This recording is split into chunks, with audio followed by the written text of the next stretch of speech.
When I got sober 10 years ago, I did not mess around with non-alcoholic drinks. It was the last thing on my mind.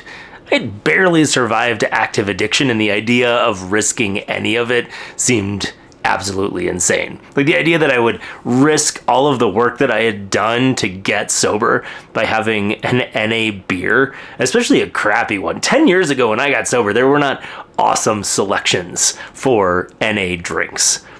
That was 10 years ago. Over the last 10 years, though, I really have started to experiment with non-alcoholic drinks, especially mocktails. That's where I started. I would have something that reminded me of a frilly drink, something in a nice glass, something fruity, something special, but didn't contain anything that would remind me of alcohol. And this was an important first step for me. It was important for me to try some things that felt a little bit fancy, but didn't risk me thinking that it was an alcoholic drink. I've also been really careful about ordering drinks like this at bars and restaurants, especially when it's really busy. The last thing that I want to do is have to have a conversation with myself or my spouse or my support network about the fact that I ordered a virgin mojito and I got a real one, and now I have to think about what that means for my sobriety. That just isn't something that I really want to deal with. So even at a busy restaurant or bar, I will either go to the bar and order something, watch the bartender make it, or I'll just get a club soda to be on the safe side.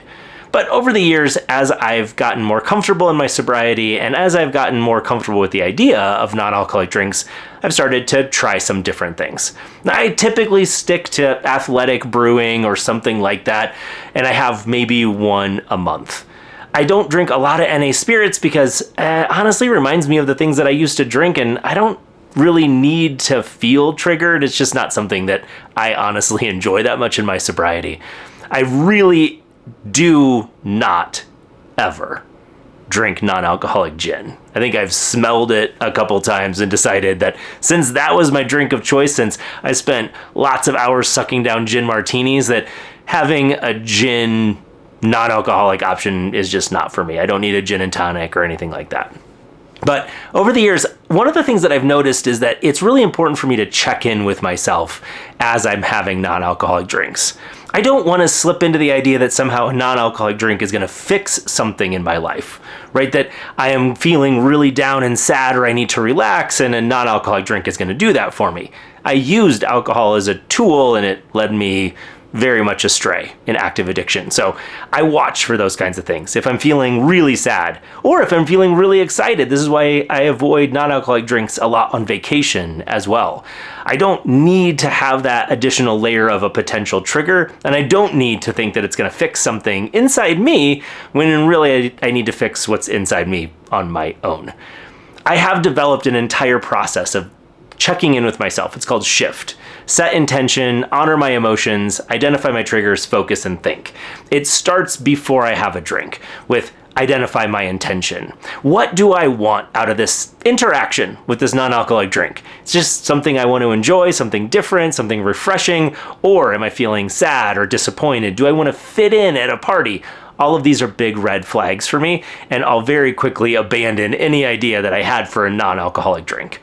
I'll honor my emotions, checking in with myself. This is just an important part of my sobriety generally. And then I identify any triggers. Social situations can be a big trigger for me if I'm feeling really uncomfortable, especially if I'm at an event for something for work or I'm speaking, and I am thinking about having a drink because I need to relax. Just being around other people can be a huge trigger. So I do this 3-step check-in before I even have anything. Gives me an opportunity to bail out of the whole thing if I need to. Then I really focus. I am present with the drink if I decide to have one. I pay attention to how it tastes and smells, the interaction that I'm having with it, how fast I'm drinking it or slow I'm drinking it. I really check in during the process. And then afterwards, I do some reflection.